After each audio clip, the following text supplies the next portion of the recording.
Welcome back to tutorial number 2. Before I talk anymore, I just want to remind you about the command key. On a Mac, we're using Command V and Command C, Command T, etc. For some of the directions I'm giving you. So on a PC, you use Control, but on a Mac, this is what the command key looks like. Just wanted to remind you about that.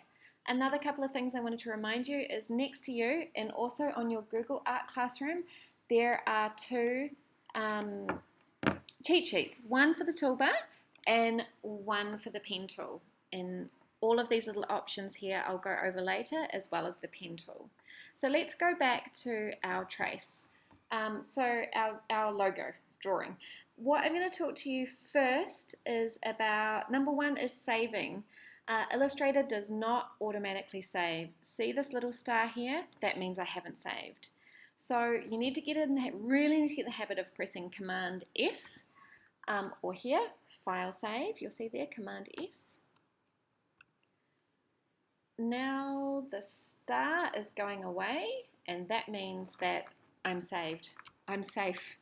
So please get into the habit of doing that every 5 minutes if you can.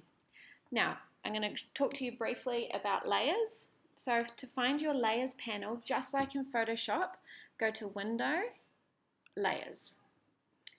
Now, this is your layers panel here.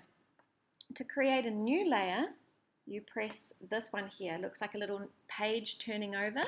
So that's creating our new layer here. To start with, I want us to copy this drawing and paste it onto the next layer, and we're going to lock this layer here to keep it safe. So first thing is press Command C to copy. Should know where the command key is now, hopefully. And then click on layer 2 to paste. Command V. One groovy thing with Illustrator, see how this one is red and this one is blue? When you select on objects, rather than in Photoshop we're like, oh no, what layer is it on? Here, with the red box around it, you can see that this one is layer 2. This one has a blue box around it, and see, it's just shifted to layer 1. So that's how you can compare what layers you're actually working on. Really handy when you have many layers.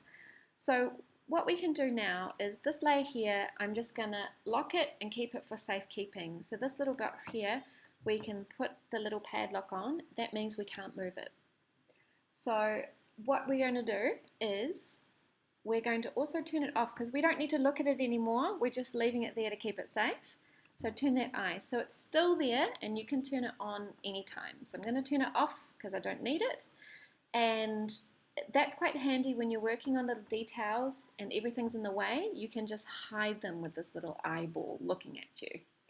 So let's move this back into the middle. Okay, so now we are ready to start putting our first shape on the top. That'll be in the next tutorial.